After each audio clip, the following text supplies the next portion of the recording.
Важно уметь слушать себя, потому что только мы, каждый за себя знает, что ему на самом деле лучше, что на самом деле ведет его к жизни, что на самом деле ведет каждого из нас к жизни. Только лишь каждый из нас это может знать.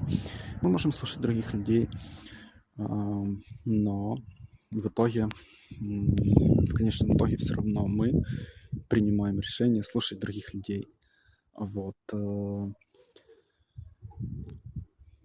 поэтому важно слушать себя и понимать, что ведет тебя к жизни. Вот. И даже если мы иногда отступаемся от того, что сами знаем, что для нас правильно, но все равно важно слушать именно себя. Жизнь в себе, слушать жизнь в себе.